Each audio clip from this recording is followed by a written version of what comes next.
ಬೆಂಡೆಕಾಯಿ ಗೊಜ್ಜು ಮಾಡೋದು ನೋಡೋಣ ಇವತ್ತು. ಬೆಂಡೆಕಾಯಿನ ಕ್ಲೀನಾಗಿ ತೊಳ್ಕೊಂಡು ಒಂದೊಂದು ಇಂಚ್ಗಳಾಗಿ ಕಟ್ ಮಾಡಿ ಇಟ್ಕೋಬೇಕು.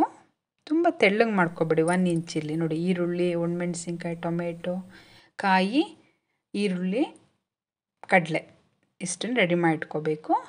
ಕಟ್ ಮಾಡಿ ಇಟ್ಕೊಂಡಿರೋ ಬೆಂಡೆಕಾಯಿನ ಹುರ್ಕೋಬೇಕು. ಮತ್ತು ಕಾಯಿ, ಕಡಲೆ, ಈರುಳ್ಳಿನ ಮಿಕ್ಸಿ ಮಾಡ್ಕೋಬೇಕು. ಈರುಳ್ಳಿ, ಒಣಮೆಣಸಿನ್ಕಾಯಿ ಎಲ್ಲ ಒಗ್ಗರಣೆ ಹಾಕ್ಬಿಟ್ಟು ಟೊಮೆಟೊ ಎಲ್ಲ ಬೆಂಡೆಕಾಯಿ ಅದಕ್ಕೆ ಹಾಕಿ 5 ಮಿನಿಟ್ಸ್ ಫ್ರೈ ಮಾಡಬೇಕು.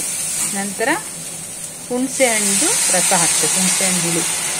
ಹುಣಸೆ ಹುಳಿ ಹಾಕೋದ್ರಿಂದ ಒಳ್ಳೆ ಟೇಸ್ಟ್ ಬರುತ್ತೆ. ನಿಮ್ಗೆ ಲೋಳೆ ಅಂಶ ಕಡಿಮೆ ಆಗುತ್ತೆ, ನಿಮಗೆ ಒಳ್ಳೆ ರುಚಿ ಕೊಡುತ್ತೆ ಅದು. ನಂತರ ಉಪ್ಪು ಹಾಕ್ತಾಯಿದ್ದೀನಿ ನೋಡಿ. ಉಪ್ಪು ಹಾಕಿ ಒಂದು 5 ಮಿನಿಟ್ಸ್ ಫ್ರೈ ಆಗಬೇಕು. ಹುಣಸೆ ರಸದಲ್ಲಿ ಕುದಿಬೇಕದು ಬೆಂಡೆಕಾಯಿ. ನಂತರ ಮಿಕ್ಸಿ ಮಾಡಿ ಇಟ್ಕೊಂಡಿದ್ವಲ್ಲ ಕಾಯಿ ಮತ್ತು ಕಡಲೆ, ಈರುಳ್ಳಿ, ಇದನ್ನು ನೀಟಾಗಿ ನುಣ್ಣಗೆ ಮಿಕ್ಸಿ ಮಾಡಿ ಇಟ್ಕೊಂಡಿರಬೇಕು. ಅದನ್ನು ಹಾಕಬೇಕು. ನೆಕ್ಸ್ಟು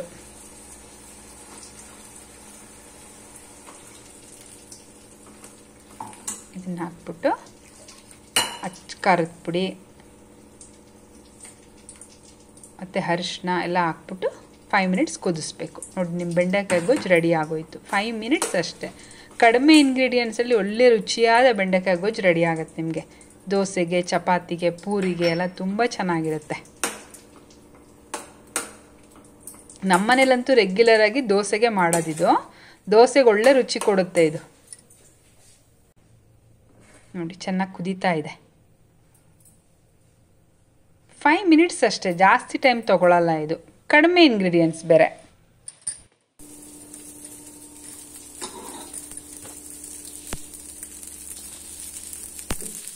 ಕೊತ್ತಂಬರಿ ಸೊಪ್ಪು ಹಾಕಿ